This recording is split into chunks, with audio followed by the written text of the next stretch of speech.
তো এখানে আমরা যে মটন বিরিয়ানি বানাবো তার জন্য প্রথমে আমরা মটনগুলো ভালো করে ধুয়ে নিয়েছি, তারপরে পেঁয়াজ বেরেস্তা দিয়েছি, এখানে দিয়েছি আদা রসুন লঙ্কা পেস্ট, গোলমরিচ গুঁড়ো, কাশ্মীরি লঙ্কা মির্চ, আর এখানে আছে গরম মশলা, এখানে আছে বিরিয়ানি মশলা, আর এর সঙ্গে আর কি দিলাম দাদা, টক দই আর হলুদ ওটা দিয়ে দিচ্ছি। পুরো এবার ম্যারিনেট করে নিই দাদা। মাংসটা ভালো করে ম্যারিনেট করা হয়ে গেছে 1 ঘন্টা মতন। এবারে এর মধ্যে প্রেসার কুকারের মধ্যে দিয়ে দিয়েছি আলুটা। প্রথমে একটা সিটি মারবো, যখন তেলটা বেরিয়ে যাবে তার মধ্যে একটু জল দেবো, সেমি গ্রেভি করে নেবো। তো দেখতেই পাচ্ছেন একটা সিটি দিয়ে দিয়েছি।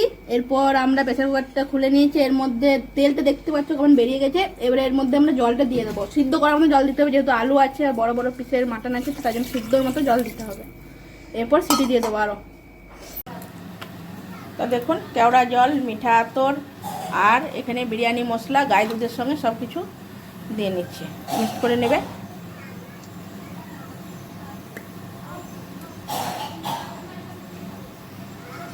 বাস বাস আর দিস না।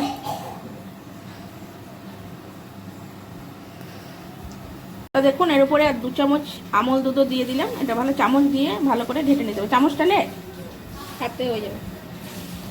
তো দেখতে পাচ্ছ আমাদের মাটনটা সিদ্ধ হয়ে গেছে পুরো। একটা বড় জায়গা নিয়ে নিয়েছি, তার মধ্যে আমরা মাটনটা ঢেলে দিয়েছি। এর উপরে দেবো চালটা আমাদের এখানে সিদ্ধ করা আছে।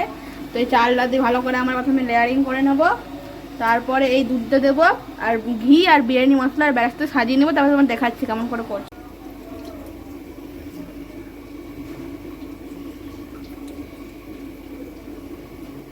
দেখতেই পাচ্ছেন পুরো এখানে দিয়ে দিয়েছি দুধটা, হাতে করে দিলাম কারণ তাহলে ভালো জায়গায় সব জায়গায় পড়বে। তো হাতের মতন জিনিস নাই, এই হলো কথা। বিরিয়ানি মশলাটা আমরা দিয়ে দিচ্ছি এবারে।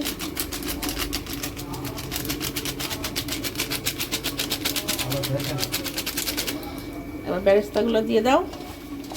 এর উপরে আমরা পেঁয়াজ বেরেস্তাটা দিয়ে দিচ্ছি, ঘিটা দিয়ে দিবে।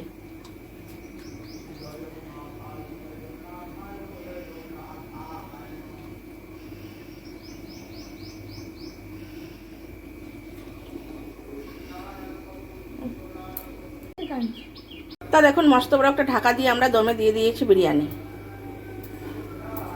দেখুন পুরো একদম হয়ে গেছে আমাদের। এবার এক ধার থেকে কাটতে শুরু করব।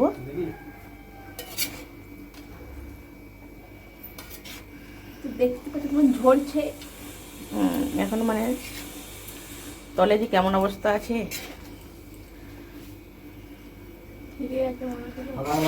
তো মনে হচ্ছে।